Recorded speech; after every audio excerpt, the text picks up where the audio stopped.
A very warm welcome to the top three finishers of the FIA Formula One Japanese Grand Prix. In third place, Carlos Sainz. In second place, Sergio Perez.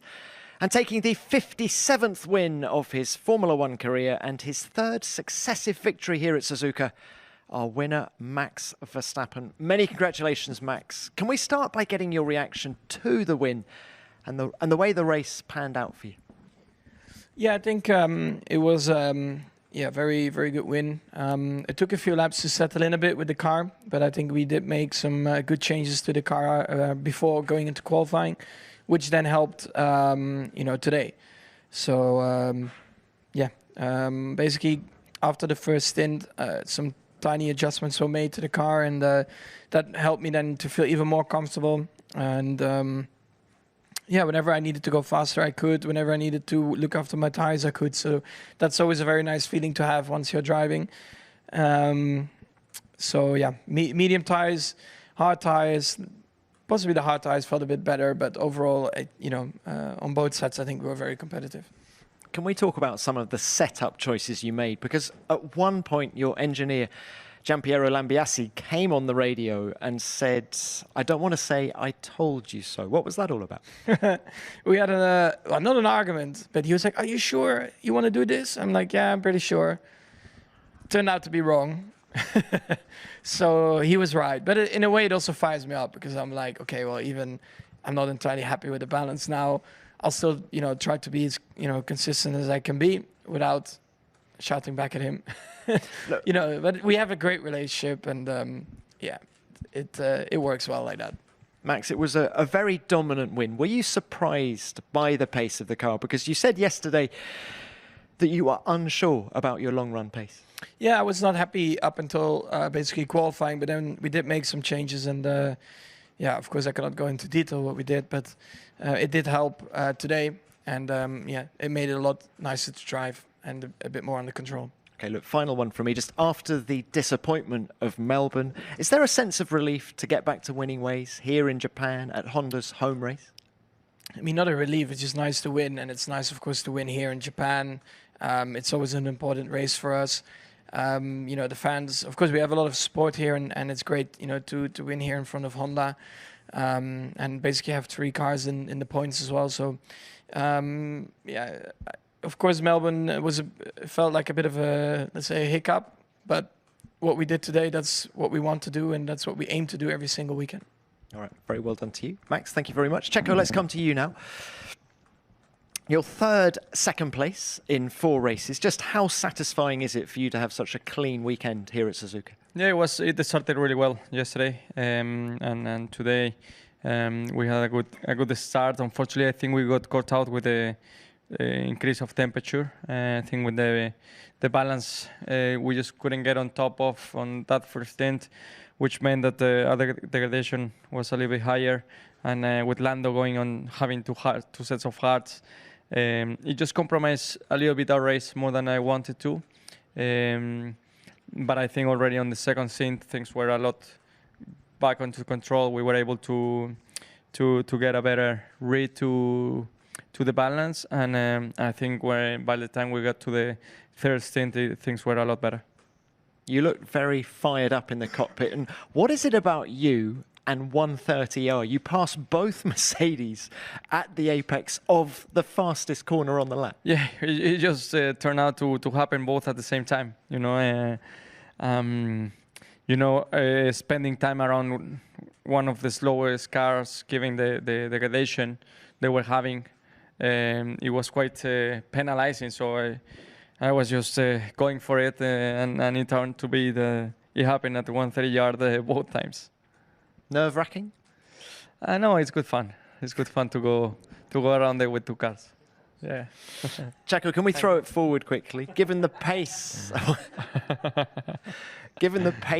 you and the car have had here, do you think Shanghai in a couple of weeks' time will be a similar story for Red Bull? It's a bit of a similar track, I'll say, with a lot of high-speed, medium-speed content. I think if we are able to be fast around this place, we can be fast in many other races. So it should be a good track for us as well. All right. Very well done to you. Thank you, Carlos. If we could come to you now. Very well done to you as well. Max spoke yesterday about Ferrari's long run pace looking very good. Just how confident were you coming into the race? We kind of knew, can you hear me? Yeah. We kind of knew our race pace was better than our qualifying pace. Still probably not enough to go for a win, because obviously starting before, and given how good the race pace of the Red Bull is almost impossible to think about a win. But I was hopeful of achieving a podium that in the end we managed to achieve, even if it was a very tough race, very strategic. The track condition changed a lot through the race. We went from a very sunny track that we hadn't had all weekend to a very cloudy track. The degradation went down a lot, and you could push a lot more on the tires halfway through the race. And yeah, this changed the whole situation quite a lot. At one point I thought the podium wasn't possible, but then with the new hard, the pace was mega, and I could get back onto the podium. Carlos, can we talk about the progress that Ferrari's made since we were last at Suzuka 6 months ago? Strategically, both cars very strong. You've halved the deficit to Red Bull over the race distance. Just how satisfying are those two facts? Yeah, very satisfying. We exactly improved the car in the places that we wanted to improve it, and Suzuka proves it. Still, places like Suzuka, we are not as quick as the Red Bull, which is the target, but as soon as we bring a good upgrade to the car that goes in the right direction, hopefully can get us closer. But yeah, we've improved everywhere, and especially in the race pace. It also allows us to have more strategic flexibility that last year we didn't have. It allows me to go forward in the races, and instead of looking in my mirrors all the time, to offset myself with strategy and then overtake people, which is something that last year wasn't in the cards at any point. So happy, and makes me enjoy more racing. Well done to you today. Let's open this to the floor now. Please remember to give your name and publication. First one, please. Alex Kalinauckas, Autosport. Question to Max, please. Just going back to how you felt that the race pace might be a bit weaker yesterday, but clearly wasn't today. Did you reflect on how it was you were driving the tyres, or approach that you could make behind the wheel, or was it purely down to those setup changes that you mentioned? Thanks. I mean, you always look at things that you can do better, but I think overall the biggest change is that we did change the car around, and that then just gave me more grip. Thanks, Max. Yep, next one. Lawrence Edmondson, ESPN. Question for Max. We've just been down talking to Toto, and he said that no one's going to catch you this season. I'm sure Checo probably has a different opinion to that, and maybe Carlos as well. But does it feel that way to you, that this championship's almost in the bag already? Lately, Toto's been really nice, saying a lot of nice things about me. I don't know. It's still a very long season. I don't want to think about the rest of the season too much. I really want to approach it race by race. I know there will be tracks coming up that might not be so favorable for us, but then of course, when we do get to tracks where we know that we can be quick, we have to really take advantage of it and score the maximum amount of points as a team, and that's what we'll continue to try and do. And then of course, when I think we know that we get to tracks where maybe it's a bit more difficult, we have to try and maximize that as well, where maybe other teams can win as well. Carlos, can we bring you in on this one? I think they are definitely going to have an advantage in the first third of the season until we bring one or two upgrades that makes us fight them more consistently. But by that time, maybe it's a bit too late with the advantage that they might have on the championship. In the meantime, we need more Australias until then, which I don't see Red Bull as a team making these mistakes so very often. No, a shame, because also I missed a race, which for both the team and me, it could be costly in the championship. We're competing in one race less, but at the same time, we're gonna give it our best shot. It's my last year in Ferrari also, so yeah, nothing to lose, and we will try everything to make it back. All right, thanks guys. Let's move on. Next one, please.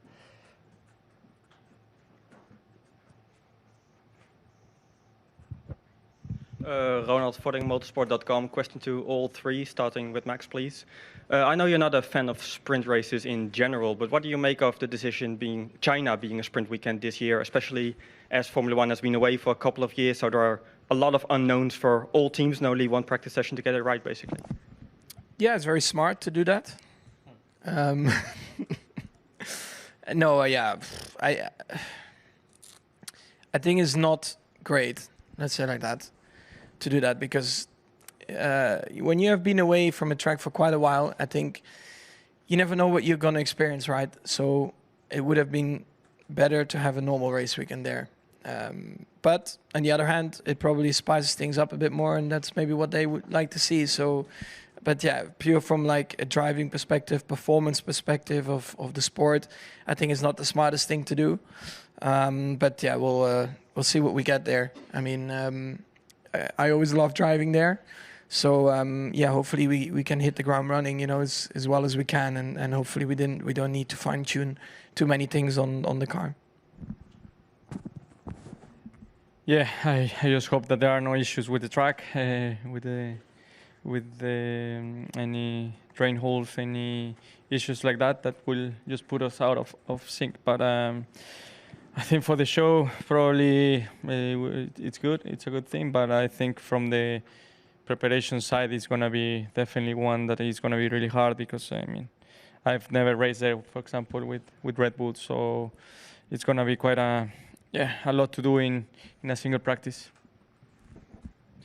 Yeah, I think there's two different topics. I think China as a race circuit is a great one. I think it's one of our favorite ones for everyone. It's just a great racing track, and a track that offers a good possibility to overtake, so a sprint makes sense to have it there.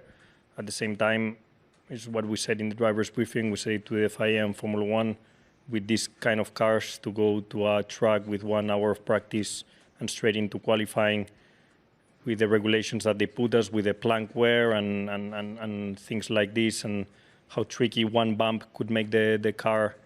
I think it's not a good choice to choose to put the sprint after 4 or 5 years absence. We also heard there's been resurface going on, so Istanbul 2.0 maybe on the card. So yeah, I hope not. So yeah, it just shows the uncertainty. Maybe for you guys at home is exciting, but for engineers and drivers, is something that, for me, in my opinion, we shouldn't take the risk and have a normal weekend. Thanks all. Okay, another one. Hello. Veljko Jukic, Autofocus.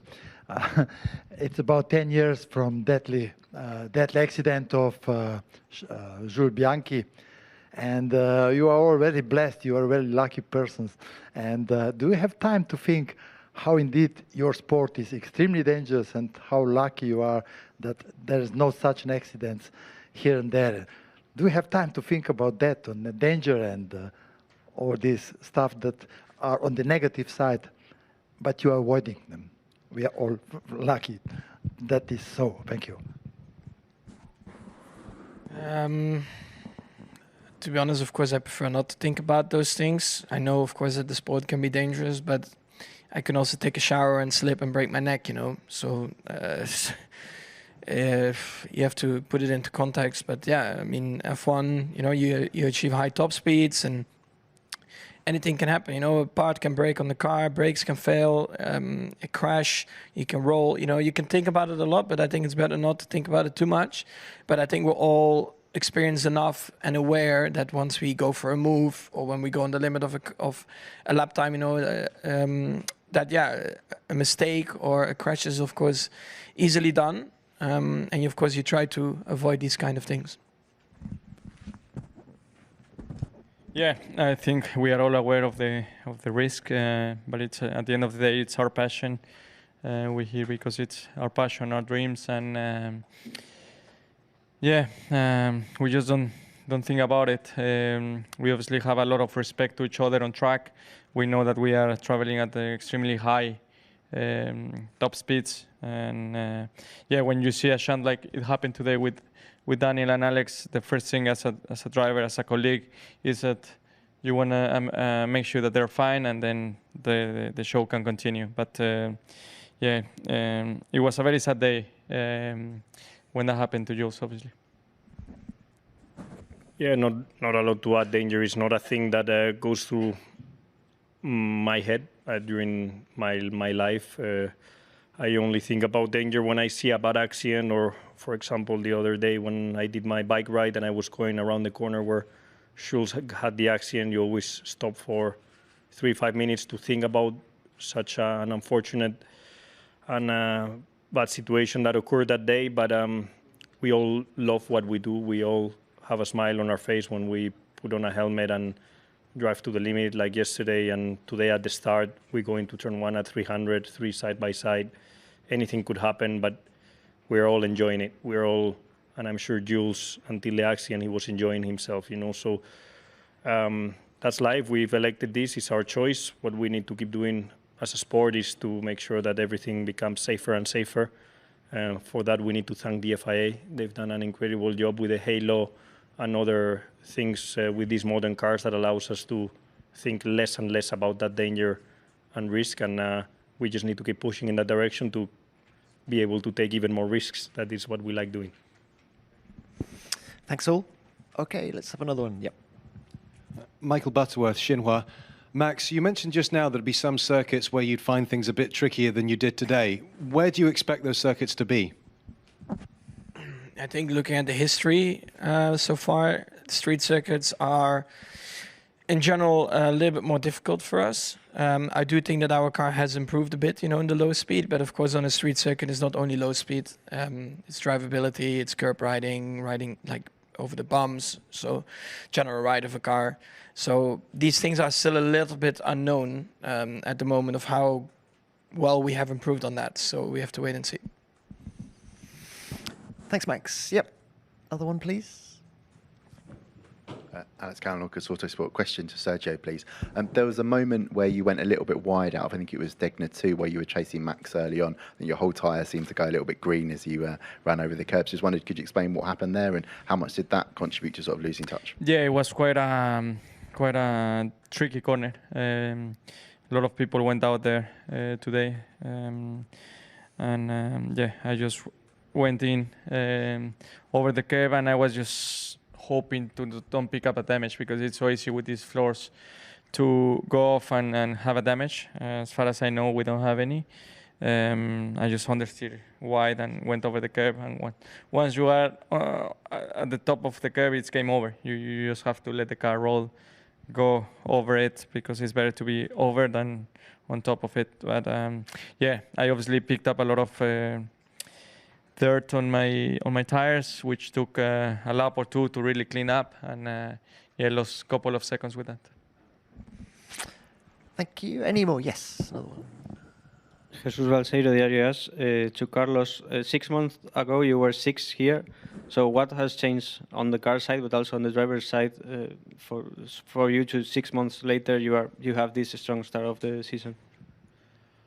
We just simply improve the car, and yeah, people also might think, you know, I'm in a better moment driving and everything, but the reality is just in Formula One, a car is very important also, you know, having a good car. And also this year, you know, I'm a very good moment. I'm driving at a high level, but at the same time, having a car that just allows you to go a bit longer, allows you to be a bit closer in dirty air and play around a bit more with strategy, just allows you to shine a bit more, you know. And yeah, that's why it's important, you know, in the career of a driver also to be in a car, because last year in the races we looked like we were always going backwards, always defending. We were terrible with tire management, and like that was difficult to do good races. This year, suddenly 3 races, 2 podiums, a lot of overtaking, a win, you know, it's a completely different picture. So yeah, it shows that in this sport that is very important too. Thank you. Do we have any more? Yes, we do. Yep, another one. Thanks. Nick from Bloomberg. Last week in Tokyo, we had the Formula E race, and I was wondering if I could ask each driver what you think of FE so far and what that might mean for Formula One in the future. Who'd like to start? Max, can we start with you,